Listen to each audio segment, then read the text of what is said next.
ALG really saved me.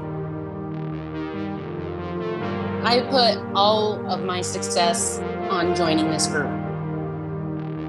People constantly checking in saved me. I made so many friends with people that I've never met, but I feel incredibly close to, and I consider them family. It really is a family. It is a place where you can just be yourself and there is no judgment. There is no shame. You are so welcome there. Nobody has to be in this alone. Everybody is either going through or has gone through the same thing at one point. Let's do this.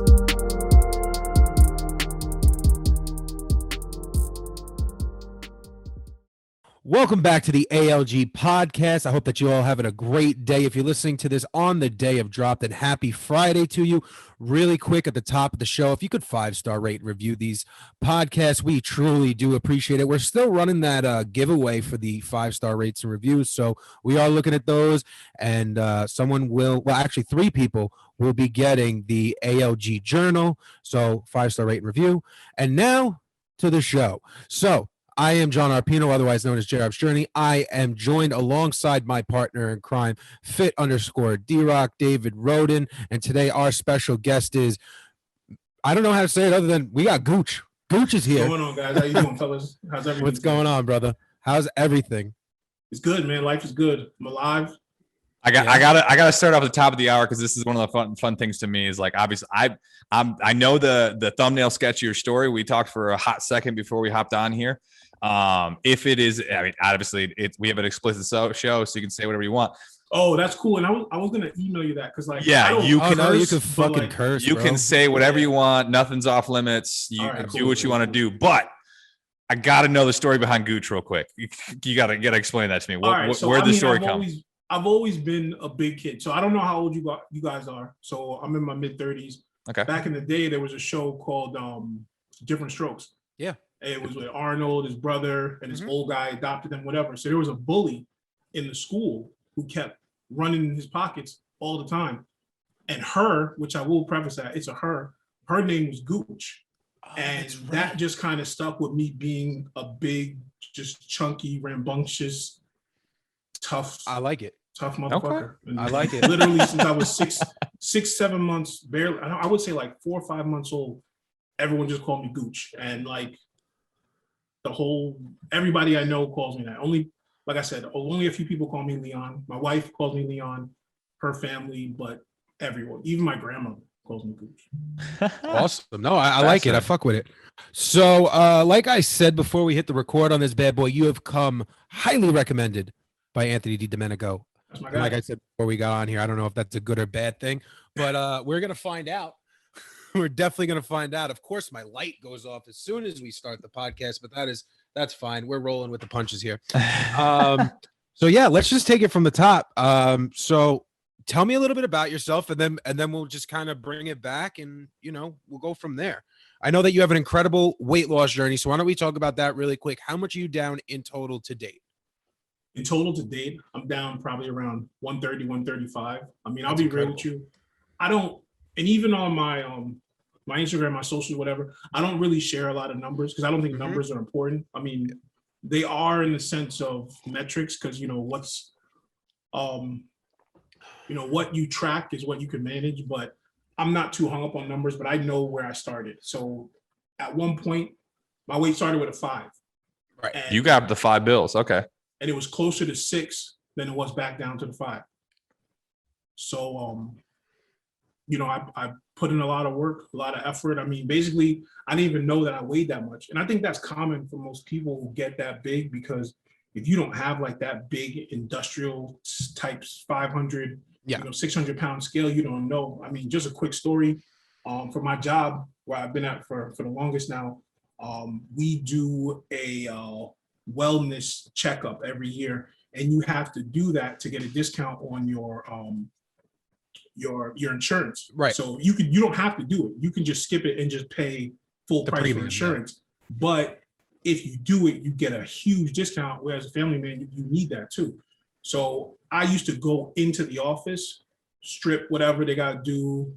I jump on the scale. They're like, oh, and I'm like, yeah, I'm like 350. And they just jot that in and we keep it moving. I had to travel somewhere and I missed that day. So I had to go to an actual doctor's office to get them to fill out all the information, take blood, and then run all the tests. So when I got to the doctor's office, and I'll say this too, there was a situation at the desk with the lady trying to play me, and I was already hot off of that. So just keep that in mind. So we finally get into the doctor, and my wife came with me too.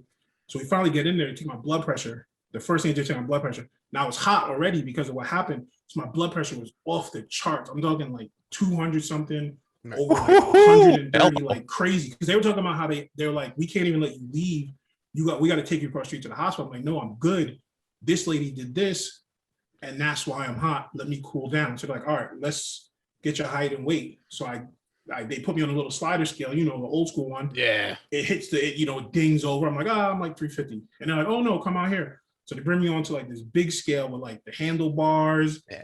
And I never seen anything like that before. Yep. Back in New York, like they just didn't have scales like that, or they wasn't invested in them. So I got on the scale and I seen the number and I was like, oh, I got on these Barclays, they're mad heavy. And she's like, you can take your shoes off if you want. So I took my shoes off, and you count like 5 pounds for jeans. Because I'm a big motherfucker. So my jeans are at that time was probably like a size like 54. And I'm like, that's gotta be at least 10 pounds. But even with that, the number it was crazy. It was wild. So you got one of those scales that, like the electric scale with like the arm and everything. Yeah. It's for like, I think it's for like people in wheelchairs. They roll them onto it. Yeah. And then like, they just say like, oh, you have this type of wheelchair? That's normally 50 pounds. And then we take that off your thing. Cause it was really wide. Yep. But yeah, I stood on it and I seen the number and I was like, damn. Cause you never expect to see a number like that associated with yourself. Mm-hmm. But that's what happened. As soon as you see that number hit you, then that's the type of shit that's like next day. That's not like, I'm gonna start Monday, I'm gonna start Saturday. That's next fucking day. Like drop everything. I was able to chill. Even after seeing that number, I was able to compose myself, chill, and get a lot lower blood pressure, enough to let me get some blood pressure medication and just chill. And it's crazy because that stuff is so wild to me. So my first time ever stepping on the scale over 400 pounds, I had a very similar scale to you, like the platform, and it had like the handlebars and stuff. I don't even know if it counted this, and it's again, you're sitting there going, oh yeah, my shoes are what's raising the weight and stuff like this. I used to put my hands next to my hips. I used to grab the bar and kind of lift while I was standing on it to like pull off 5 or 10 or 15 pounds. And I'm just sitting there going, afterwards, I'm looking back at that, I'm still over 400 pounds. What the fuck does it matter? Absolutely. So wait, how tall are you? Me, I'm 6'3". Okay. So I was hiding 500 and I feel you, man. I was hiding 563 pounds really well. Yeah. I mean, at least in my definitely head. Yeah, no, I feel that, man. I'm 6'5". My highest recorded weight is 510 pounds, and I know for a fact that I've been over that. So I can definitely relate to that. When you're so tall, it's like you hold your weight. I mean, everyone holds their weight so differently, right? But when you're a big, tall man, we have just like that slight advantage over the rest of the fat guys. You know what I'm saying? Yeah. Exactly. Without a doubt. Because, I had a buddy who was a similar weight than I was, and I was 6'5". I'm 6'5". He had to be maybe a foot less than I was, and he was just round. Just a big old bowling ball. Yeah. I was just straight, front, but he was just all the way around. So he would say, oh, well, it's only because you're taller. And, looking back on it, I think that's really what it is. So anyway, what was your upbringing like? Like, how was your childhood? Was everyone in your family kind of big? Were you just like were you the big cousin, the big brother? Like, I was always the big cousin. I would say that my mom was big. My dad was bigger, and then he just kind of lost weight. But growing up, I think you never really consider size. Like I've been big all my life, but you don't really think about it when you're younger. And I'm not trying to, hold or like give a pass to anybody. But at that time, I was born in 83.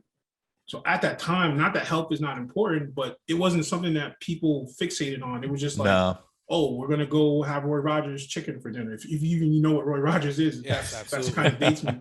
We're gonna go have this for dinner. We're gonna have this for dinner. We're gonna have this for dinner. And you don't really think about it until you fast forward yourself 20, 30 years. But growing up, we kind of ate what we wanted. I will say, I have a mother who did her best to take care of me. My dad was in my life, but it was a little distant at times doing his own thing. But unfortunately, my mom suffers from really bad mental issues. And there was points in my life where I'm talking like she was in, and I don't want to, like she was in a psychiatric ward. I don't want to use another term.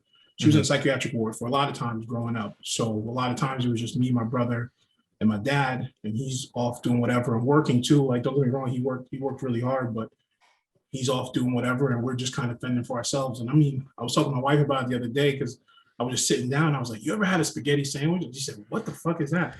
And I was like, "It's like spaghetti and meatballs, but you put it between bread." And she's like, "Yeah, that makes sense that you ate that." And I'm like, "Yeah, now that I think about it, that's probably not a good look." But like we did things like that, and fending for yourself, you kind of find yourself eating whatever you can. And at a young age, I started working when I was like 12 years old. And I'm not saying my parents cut me off, but at that point, I was at a point where I felt independent and I knew that my family didn't have a whole lot. So I didn't need to rely on them that much. I was working for a cab spot. I don't know where in Long Island you are, but I don't know if you ever heard of Ollie's Taxi. Of course I know Ollie's. I worked for Ollie's right in Franklin Square. So they used to pick me up, me and one of my boys, they would pick us up. They would drop us into Little Neck, over like on the border of Little Neck and Bayside. Yeah. Little Neck was still technically Long Island. And we would walk all the way down like 4 miles, just putting up stickers on payphones, like back in the day, like payphones, putting stickers on payphones so all the drunk bums, they could have a place to call. Right. So, and then after we did that, they would pick us up from there, if there was still time, take us to Franklin Square.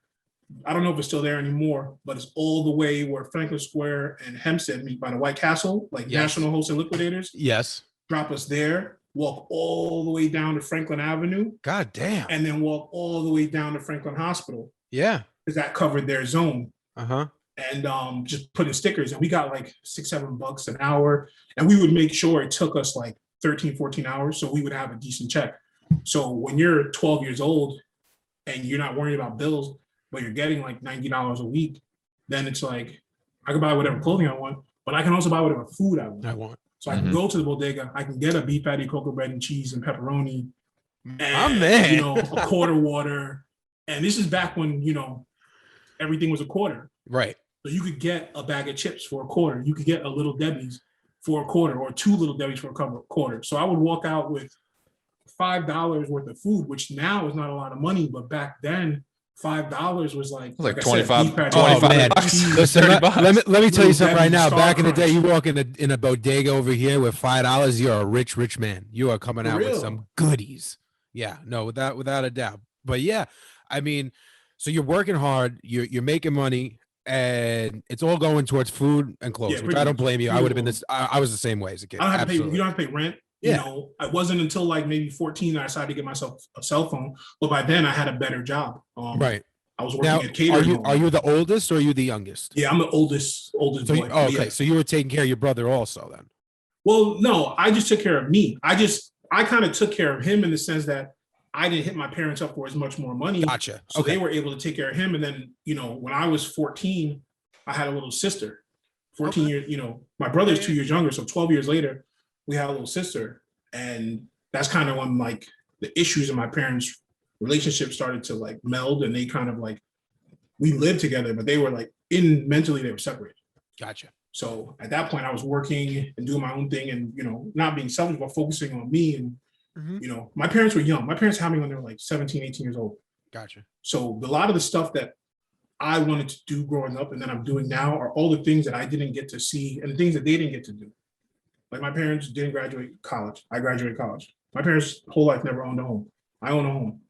I'm trying to do all those things. And the next thing that I'm working on is getting my health back, because that's another thing that, was rough for them. And they've done what they could, and they're getting up there. My parents, I mean, they're older, but I mean, my parents are only like 55 years old, 54, 55 years old. Right. Your parents only 55? Yeah. That's nice. Or like 57, 58. 57. Yeah, So they had me when they were like 17, 18. So 18. So I'd be like, I'm 37. So what is that? Yeah, 55. Yeah. See, that's always crazy to me because so my dad's a cardiologist. He's a heart doctor. And so obviously with med school and everything, I'm 29. I turned 30 this summer. My dad turns 70 next year.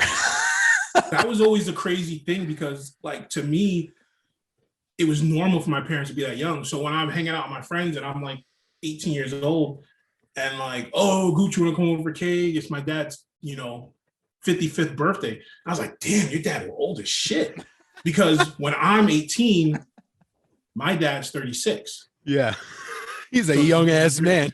Yeah. So, and that was the other thing too. You got to figure you had 2 kids raising kids. Mm-hmm. Yeah. So then they were doing the best they could. My mom didn't work. 100%. Worked, so I respect that. That's a great way to think of things because it's so easy to play the victim card. It's so easy to play the pessimism of like, well, if my parents were just like this, everything would be great. Or it's like, hey, they did the best they could with what they knew. I'm grateful for where I am, and I'm gonna keep going. But that's a great way to look at life because I never blame my parents for anything. Mm-hmm. I mean, there was a point where I didn't speak to my pops for like 9 years, but I never blame them for the way I was raised or how the person that I grew into. Because a lot of people say, and I strongly believe it. Like sometimes when things are harder for you, in the end, like you could achieve so much more because you know 100%. What it means. Like I know what it means to not have. Mm-hmm.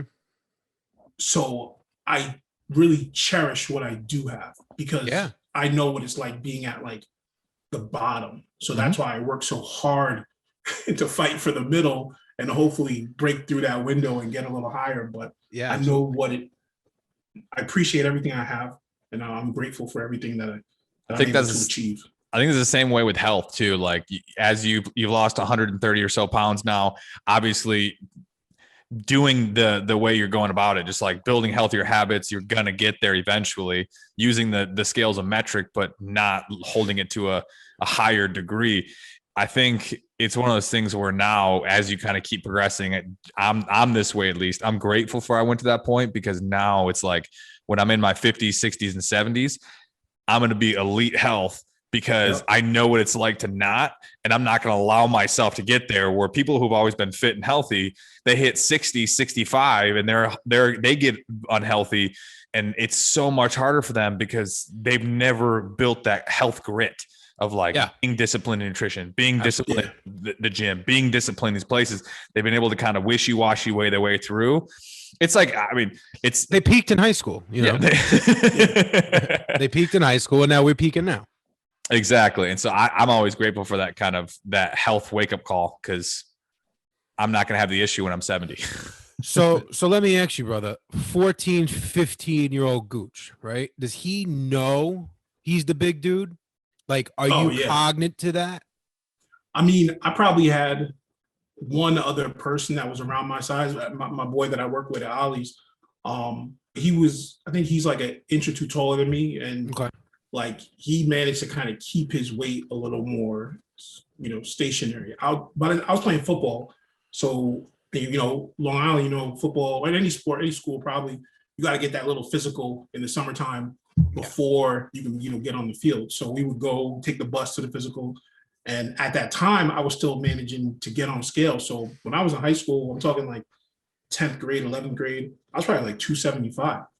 I wish I could be 275. If I go back to 275 with what I know now, I would turn that 275 into a fucking killing machine. But now it's like when I'm younger, I'm like, oh, 275, and you look at yourself differently. But I knew I was big. Like, I had some people would say like, oh man, like I was never picked on. Never. No. But you get people who say comments. Like, when you're big your whole life, you hear all the fat jokes. And that's why like I don't even trip if I hear somebody call me fat, because like, I've heard every single fat late. joke. Yeah, you're late. You're so late. You're late to the game. I've been fat. Yeah, been that. Yeah, it's all good. But like, yeah, I knew I was big. I was always been bigger than everybody. I mean, But that's the thing too. No one's gonna make fun of the 6'3", 6'5" fat kid. You know, like yeah, they're not gonna try to bully that dude. Yeah, it was different. I say in elementary school, I would say I never got bullied, but I think in elementary school people were a little more loose-lipped. Yes. When I got to high school, it's when I will say, even for myself, is when I was able to like realize like, all right, my weight is my weight, but now I need to be who I'm going to be so I can focus on my future. Mm-hmm. And then I was just like, I played sports. I was popular, and no one's gonna fuck around with the popular kid anyway. Right. And you have a group of friends and you all hang out and everything. Like everyone looks out for each other. That's one of the things I miss in New York is that camaraderie. Like I don't have that down here. Yeah. Up in New York, you got a ton of friends, and no one really fucks with you because you have a group of friends and absolutely everyone's kind of close knit. But no, nobody messed with me. But I knew I was fat. I mean, I would go. I remember 7th grade. So my high school, Elmont Memorial, was a 7 to 12. So I know, like, when I tell my wife that she was in Freeport, she's like, "What?" And she's like, "We had 7 to 8, and then a 9 to 12." I said, "No." Wait, you were 7 to 12? Yeah. Wow. Which to me was normal. So yeah, it was crazy. But being big made it good for me too. Like one, I had an uncle who he's only 3 years older than me. Like my parents were so young. So my uncle's only 3 years older than me.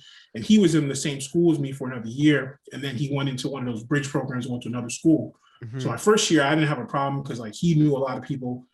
But it was a 7 to 12 school, but I was big. So no one believed that I was in 7th grade. So that was another thing. No one messed with me because they just assumed I was older than everyone else. And that was a time where, at least in my district, where 3 elementary schools pooled into that one high school. Right. So then you start meeting people that, not the little, whatever, 100 kids who graduated from your elementary school. Now we had a class of like, I don't know, 300 something kids. Yeah, 300 times freaking 6 grades in there. Yeah. Nuts. Yeah. But if you've been over there, I'm not a big ass school. Yeah. No, I know what you're talking about. It's a big school. Yeah. So were you like, I know you said it was the norm, right? And I can relate that, back then it was the norm for me to be the big kid, but were you working on the weight at all? Like, were your parents turning around and saying, okay, let's try XYZ, try to get the weight down, like anything at all? Or we would go to the doctor. So we went to the doctor pretty often just to make sure everything was cool. And looking back now, and I think that was probably one thing that we probably did wrong as a family, was my doctor did call us out on my weight. Okay. But we just took it as him being a dick and we didn't really address it. So we just got another doctor. Sorry, I don't mean to laugh, but I no, but it's true though. We just got another doctor because I was like, I didn't take it no type of way, but my mom was like, she was like that, I feel uncomfortable with him saying that to you. But no, it wasn't until probably high school playing football that I was like, oh, I want to get faster. So it wasn't me focusing on weight. It was me trying to perform better in sports. Yeah. So I wasn't thinking about, oh, I need to like lose weight. I was just like, oh, I need to be stronger to block more. And then I did track and field. I was throwing a shot put. So I was lifting so I could throw the shot put. I wasn't thinking about losing weight or anything like that. The summertime, you hang out with your friends, but you don't really consider that exercise, Right. You're just chilling, Same thing with gym class. You don't really think of that as exercise. And that's where the downfall happened. I graduated high school and all those little things that you did, sports, gym, that was my exercise. Gone. That's what kept me active. I mean, I went to Briarcliff College. Okay. So that was not a no IM sports and no IM sports in college? They had cheerleading. And Briarcliff didn't have anything, right? They had baseball, which was supposed to be like super cool, but we had pickup basketball. We had pickup everything. Nah, we had nothing. They had no real sports. They just had one baseball team and cheerleading. And I did cheerleading for like Briarcliff was like a tech school, right? Was it mainly tech school? Yeah, right. Mostly, and then they added nursing like late years right before I left. Yeah. Right. They closed down now. I don't even know if my degree. No, it's not. No. It's sitting on the wall over there. Yeah, Briarcliff is gone. I heard it closed down for like really like illicit reasons, and I'm like, I don't even know if I should say I graduated from there anymore. When you said Briarcliff, I was like, wow, I haven't heard that name in forever. Because there used to be commercials everywhere for Briarcliff on the radio. That's how I ended TV. up there. Yeah. It Yeah, was a no, commercial. they pumped the shit out of that school, Yep. and then now it's just, yeah, I haven't heard about it in years. See, David, things happen on the East Coast that you have no idea what. I mean, I'm just sitting here. I just think of like, what's the one that's always on TV? Arizona. Phoenix. Phoenix, yeah. Yes. Phoenix Phoenix University. Phoenix University. One of these days, it's just going to be like. Briarcliff was the Phoenix of that time. Okay. They had commercials, Okay, they had paid actors, and they just went under, and it got really ugly. The only thing that sucks is like I lost my email, so I can't get any more student discounts. I lost my bcl.edu email, so I can't get like tablets for half off. Edu. That's too funny. Oh God, that's all right. But I'm very intrigued on the transition. So like you're at this point, you missed your doctor's appointment, you missed your generic step on the scale, had to go to the doctor. Step on the scale, 500 plus, blood pressure's through the roof. You say how like this is one of those positions where next day I got to figure this fuck out. Yeah. Like what was the sequence? How long ago was that? And what was the sequence to like? That was before we had kids. So I want to say that was probably 2014, maybe. Okay. Right around there. But yeah, as soon as I got out of there, because you're nervous as it is, and I never had to take any type of medication. And that's one thing. And like I've been lucky. My entire Lisinopril. I was on Lisinopril. My blood pressure medication. Yeah. Oh, it was like I don't even know the name of it. I still have one. Lisinopril. I still have one, but I don't know the name of it. I take it because they tell me I have to. You still on it to this day? I wasn't on it for a while. And that's because I didn't go to the doctor. And then I went to the doctor for a checkup, probably like January, and she was like, "Oh, we just want to get it. It's not nothing. It wasn't like yeah, of course. Yeah, it's it not was great. just like let's just reel it back in. I know you haven't taken it for a while. Let's just reel it back in. I mean, it doesn't hurt. I mean, just take it and go. But yeah, as soon as we left that day, I just sat down in the car and I was like, I can't believe my weight is like that. And then you start thinking of everything that you've done to get to that weight. Yep. And you suddenly remember every meal. Yeah, exactly. Everything I ate. I mean, I was bad. Like, when I moved down here, when I moved down here, we didn't have any offices in Florida. We had offices on the West Coast. So once a week I drove to the West Coast. Okay. Every morning when I had to drive over to the West Coast, it's a 3-hour drive. I would stop at like a gas station, fill up, but I would buy these like honey buns or like, oh yeah, they're like raspberry or blueberry or apple pies. Yeah. I would get 2 of those. Arizonas were always 2 for $1. And then like, I need like something like McDonald's. Yeah. So I would eat that in the car for 3 hours, eat something crazy over there, and then come home and I would eat to start my trip coming home, and then still eat my regular dinner when I got home.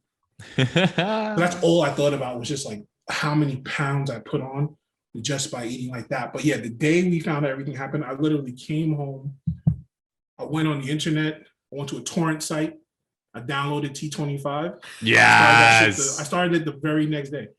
The very next day I started T25. My bad, Sean T. I didn't pay for it, but I love it. I love it. Fantastic. No, I still have it on I still do it. I think I did T25 like 2 days ago. It's my favorite workout. Yeah. So how did you clean up the diet? So when I downloaded it, it came with a meal plan. But I don't really love meal plans like that. Like I can't eat the same thing every single day. And certain things like healthy foods, if you want to call it that, I can't eat all that all the time. But I do like what people consider healthy foods. Like I like baby spinach, I like kale. So those things I would eat in abundance. But what I did was I started calorie counting. I started back then anyway. The only thing out really was my Fitness Pal.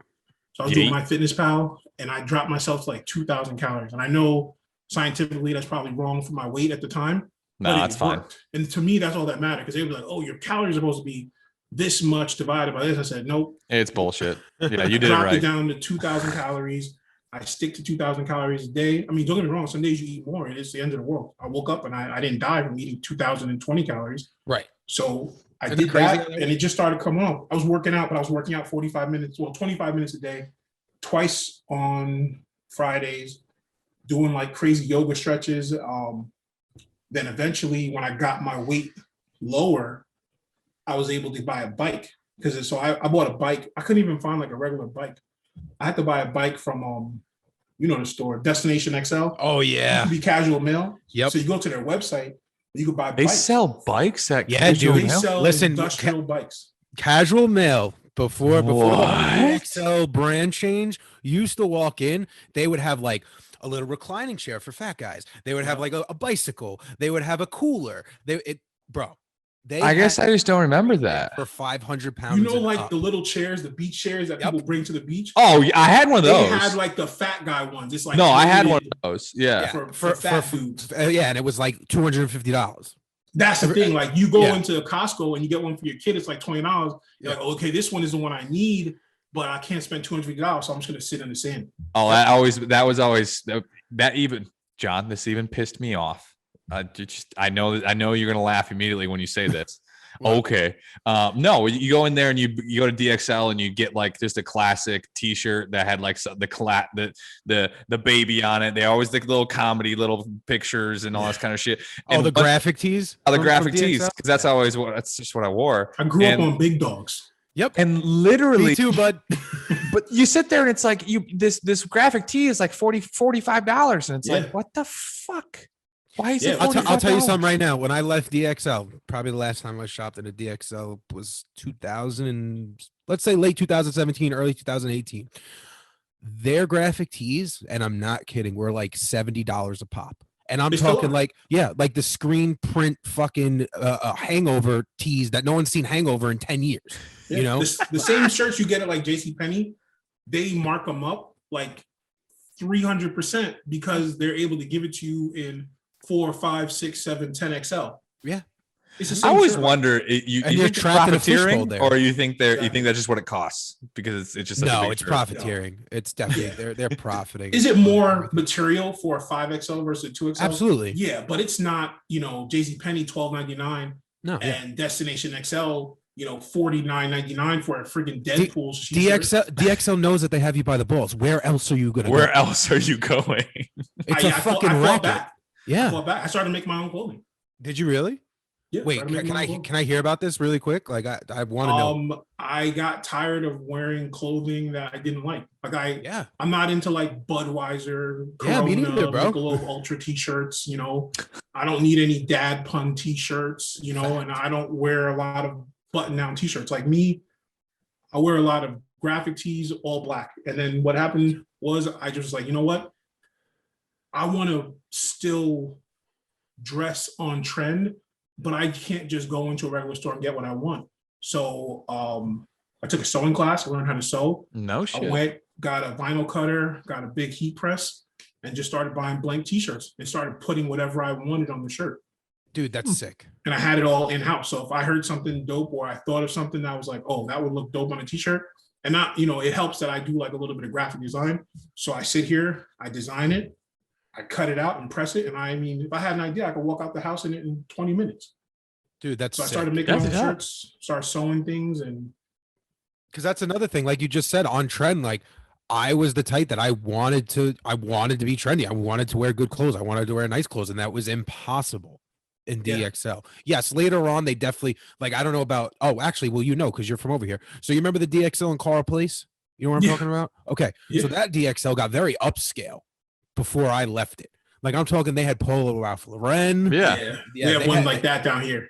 Yeah, man. They were very on point, but a fucking 5XLT Polo Ralph Lauren will run you fucking $275 or more. Like, no, probably more than that. DXL for just a plain polo t-shirt is like $98 for no reason. Underwear, fucking $110. Yeah, it's insane what they're charging. Paying for the elastic. But like you said, they got you because you walk in there and they're like, this fat guy has nowhere else to go. Nowhere else to go. He cannot go to Old Navy. Yep. They lock the door when you walk in. Now you can't leave. Like, all right, serious note I don't think I've ever asked this to John, and I feel like because you were so compromised with clothes. Now, obviously, kudos to you. You were just like, fuck it, I'm gonna make my own. Yeah, were you guys big shoe guys at your heaviest weight? Absolutely. Because that was the only thing that like you could always go to anywhere and be like, shoes, watches, and hats. Yeah, exactly. Yeah, I used to have a hat wall Yep. years ago of like every fitted hat. I mean, I used But to see, buy I couldn't even a pair do of Dunks fitted all the time. hats. No, I had I wore an 8. I had was to go an to 8. Hatland.com and get Yeah. like I had to order them online. I couldn't just. It wasn't until maybe like 10 years ago that Lidge really started carrying 8s and 8 1/4. Yes. But yeah, I had to go to Hatland.com and I did like the 3 for $120 promo. And that's where I got my hats from. And I used to buy tons of shoes, watches, because you like John just said, like you couldn't just wear clothing. So to be on trend, like I always had, I bought Jordans all the time. I bought Jordans. I bought Every so weekend. many Dunks, like all the time I was buying Dunks, watches, jewelry, chains. Dude, I found a picture of myself with, I was wearing 3 chains in a picture the other day and they weren't even the same metal. I was looking at before pictures to use for like a throwback or transformation. And I was like, yo, I was really on it. I was wearing a silver chain, a gold chain, and a black beaded chain. And I was like, yo, I really was on some shit that day. That's amazing. But yo, I have a whole, like to this day, because I haven't thrown out any of my Jordans, but like I have a whole closet that I had to dedicate to sneakers because accessories were just, that's all that we had. It was like, okay, I could buy the blank white tee, the blank black tee, the Harbor Bays, no problem. I could buy Harbor Bays all day long for $45 a shirt, but I got to match them. You know, like I was just trying to create outfits left and right. Well, that's the way you take the focus off your size. Yep, all the time. If you have a nice watch and you got, sneakers, and if you're young, 16 something years old, you got your little 2-way pager, no one's looking at your size. They're just looking at things you have. And those were things that I would get to mask. Like, okay, no one's gonna look at my weight if I got this little 2-way. I got my little Nextel Chirp.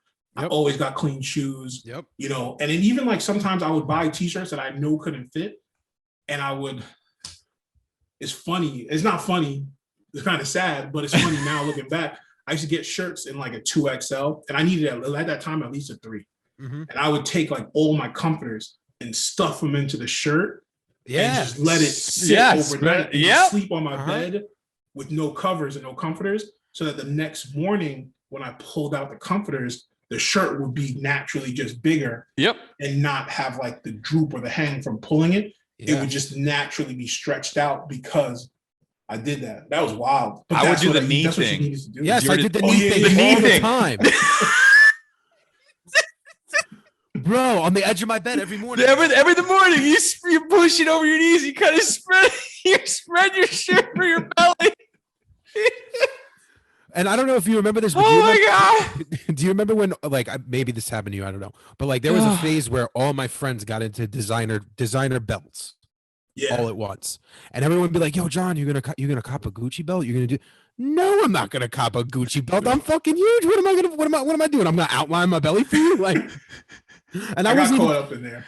You know what I mean? Like, but I wasn't tucking my stomach in. Like, I don't know if you were a tucker or a non-tucker. I tried. So it's funny because you said the belt. I went to Canal Street and I got a Christian Dior belt. It was like the little CD with links, but I bought 2 of them and I got pliers and I pulled them. So I was able to get a whole thing and I measured it out. And then I put, the clasp and the closure from one belt onto 2 belts linked together. And I was rocking that mad hard, but it was ridiculous. It was chunky. It sounded like I was, pulling chains behind me, but, it was keeping up with trend. It was Christian Dior. Everyone could see the CDs all over my belt. See, that's so funny because, like, I think John, I thought sorry to John, but like, I went to this stage. I'll admit, my senior year of high school, I was at the fuck it stage. I just sat there and go, okay, what just feels the best to me? And it was, I'm going to probably put a picture up because it's embarrassing as shit. But I look back at it, I'm like, damn, I used to wear basketball shorts and a polo tee because the basketball shorts, I hated jeans because they were just so big for me and I just didn't like it. And then polo shirts covered my titties the best. And so I was like, perfect. Because otherwise any t-shirt, it freaked me out. And Yo, so just keep in mind, he's from Michigan. All right. You don't have to be on brand in Michigan.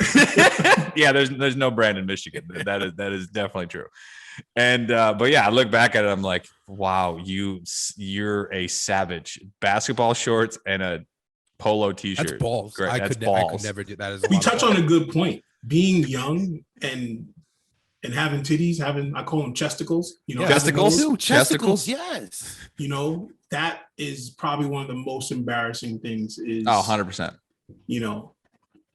because there's not much you can do. And back then, at least not to my knowledge, there wasn't a lot of like compression wear. No, there was never. Nope. That you could get to kind of pull them down so they weren't like just popping out. So it was always like a solid color, like black. I did a lot of black shirts, and then tank top, wife beater, whatever you want to call it. I never wore white. Couldn't do it. No, I never wore white because I was just sweat. Yeah. Mhm. I was wet sweat t-shirt just contest all thinking day long. about sweating. Yeah. Walking out the door. I could never wear white because it would just get dirty and nasty. But yeah, black t-shirts and then jewelry and accessories. But yeah, it was cool. But you get to a point where, like, as an adult now, like I can't do that every single day. Like I wear I got a closet full of different black shirts with different patches, and I try to add some color. But I do that now because I've gotten to a point where I also feel a lot more comfortable Mm-hmm. in my body. So now I feel like I can wear things that are a little more appealing than just a black t-shirt. But I mean, Absolutely. I'll wear a black t-shirt 100 days in a row if I can. Yeah. Different ones. Oh, without a doubt. Yeah. Yeah. Really quick, and then we're gonna go back to you explaining everything. But do you guys remember ever showering, getting out of the shower, and then instantly sweating, and then feeling like you never took a shower? That was the worst feeling in the whole fucking. Yeah, you get mud butt as soon as you Yep. walk out the shower. Yep. Just because you're just so goddamn heavy for no reason, you just start pouring. Because so showering bad. was an exercise for you. Yep, showering was always an exercise. Yeah. Or I used to have to do because I couldn't fit straight in the shower with the shower head hitting me in the back. I would have to turn. You know what I mean? So then I would turn and then get out and then turn the other way. Yeah, it was a struggle, man. So you go to someone's house. Hold on. You go to you don't someone's do house. sleepovers. You don't do sleepovers. Oh yeah, well, No. yeah, occasionally, but like occasionally, it happened. You go to someone's house and they wouldn't have an oversized towel for you, and you feel like you're just like, what? The Yeah. Well, yeah. Yes. I never did sleepovers because I never wanted to be Nah. That guy. Yeah. uncomfortable or seen, by anyone else. I mean, it wasn't even until probably I was like my junior, senior year, even playing sports, that I didn't care. And I was just like comfortable. I'm not naked. I wasn't walking around the locker room with my Well, youth out. I was just going to ask you, how was that? Because I couldn't play Earlier, 7th, 8th grade, like I would be the kid who, especially 7th grade, I went to school in my gym. If it was, I don't know if it was like same thing for you, but gym was every other day. Yes. So some weeks you had gym twice, some weeks you had gym 3 times. So every other day, to avoid having to get dressed or change in the locker room, I would just wear gym clothes to school, and not realizing I'm playing full throttle and stinking the rest of the day. Yep, been there. So I would try to change my gym to like 9th period, so then it wouldn't matter. And then like as I got older, I started playing, like next year, 8th grade, I started playing sports, and I did the whole you pull your arms in. Mm-hmm. And then you take the shirt off and you kind of keep yourself tucked away, or you put your gym shirt over your regular shirt, and then you put your arm in and take it off, and then pull everything out. Been there. It's like how girls take off a bra without taking off the shirt. Exactly, just Yeah. like that. And then when you're done, you're sweaty. You're just like, what do? And you try to air yourself out a little bit, and then you just do it in reverse, and then go on with your day. And then eventually, I was just like, you know what? It doesn't matter. I had money. I was buying tank tops, so I didn't care about walking around in tank tops. I had tank tops under everything. So, but yeah, it's uncomfortable, especially when you're that young, because up until that point, you've never had to really get undressed around anyone who's not really a doctor or family, let alone, for a gym class. And then, for us, we had multiple, being that we were 7 to 12 school, even though we were in different classes, we may have a gym period where we have the 7th graders, and then we have like the 12th graders. So we will be down there with, we're 11, 12 years old, and there's 16, 17, 18-year-old people there. And, you feel intimidated by that already. Yeah. But yeah, it was uncomfortable, but you get past it. And then what does it matter? It only matters if someone speaks out of place outside of the locker room. Absolutely. Yeah. So let's take it back to your journey quickly. So you do the T25, right? T20, do I have that right? Yeah, T25, yeah. Beach body. T25 beach body. You're rocking and rolling with that. When do you start noticing success? I would say probably my second cycle. So the T25 is, I want to say it's about a 45-day thing. And after the first cycle, I started noticing, and mainly because when I got that big, I needed to get a scale. So like I remember calling my mom and telling her about it, and then like I didn't even ask her. She just like sent me a scale, like a big 600-pound scale. So I was able to keep track of it. So I was on top of it. I knew what my weight was. So I knew I was dropping. Then I just kept doing the cycle. Like I was comfortable with doing it. There's like, so it was 3 sets. So there's probably like the folder. I mean, I downloaded it. So the folder has like 30 workouts, but all of those workouts are broken across 3 different series. There's alpha, beta, and gamma. So after I did alpha, I wasn't really ready. Like there's a modifier in there. So there's this chick, she's doing like all the moves they're doing, but easier for people who aren't that athletic. So when I finished my first series of alpha, I did it again, but then I tried to do it without watching the chick. And then I think that's when I started seeing more results because I was actually pushing myself a lot more.